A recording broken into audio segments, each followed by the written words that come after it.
Inilah legenda si Malin Kundang. Dikisahkan, dahulu kala, di sebuah dusun nelayan, hiduplah seorang anak laki-laki bernama Malin Kundang. Ia hanya tinggal bersama ibunya saja. Sang ayah telah lama pergi meninggalkan ibu dan anak semata wayangnya itu. Malin tumbuh menjadi anak yang cerdas dan juga pemberani. Malin dan ibunya hidup serba kekurangan.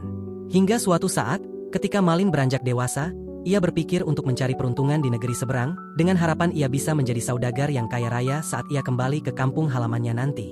Malin tertarik dengan ajakan seorang nahkoda kapal dagang yang dulunya miskin sekarang sudah menjadi seorang yang kaya raya. Tekadnya yang menjadi semakin kuat, akhirnya Malin pun meminta izin kepada ibunya.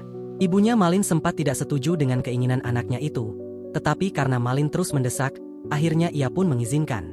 Ibunya pun berpesan kepada Malin, "Anakku, jika engkau sudah berhasil dan menjadi orang yang berkecukupan, jangan lupa dengan ibumu dan kampung halamanmu ini." Akhirnya, Malin pun ikut dengan sebuah rombongan kapal dagang. Ternyata keberadaan Malin di kapal itu sangat disukai.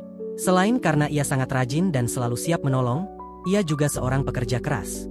Singkat cerita, beberapa tahun telah berlalu, kini Malin telah menjadi seorang nahkoda yang mengepalai banyak kapal dagang. Ia pun berhasil memperistri salah seorang putri raja yang cantik jelita. Kabar kesuksesannya itu sampai kepada ibunya. Setiap hari, ibunya Malin menyempatkan diri untuk pergi ke dermaga dengan harapan bisa bertemu dengan anaknya itu.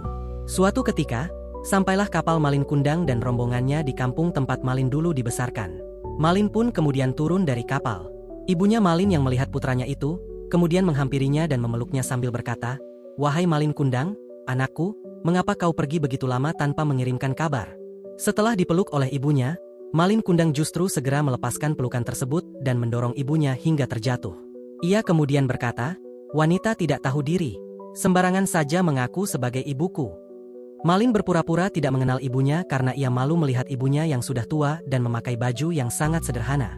Istrinya Malin kemudian bertanya, "Wanita tua ini adalah ibumu?"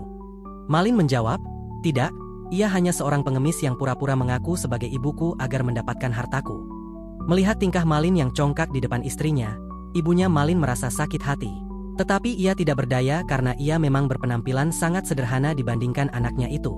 Setelah beberapa saat, kapal Malin pun kembali berlayar. Ibunya Malin yang melihat kapal itu menjauh dari pantai, kemudian berdoa dalam hatinya agar Tuhan menghukum anaknya itu. Setelah selesai berdoa, tiba-tiba muncul badai besar yang kemudian menerjang kapal Malin Kundang sampai seluruh isinya hancur berhamburan. Ternyata serpihan kapal itu berubah menjadi batu karang, termasuk sosok Malin Kundang yang ada di dalamnya. Dan sekian cerita untuk kali ini, semoga cerita ini dapat menghibur dan menginspirasi kita semua. Terima kasih sudah menonton dan sampai jumpa lagi.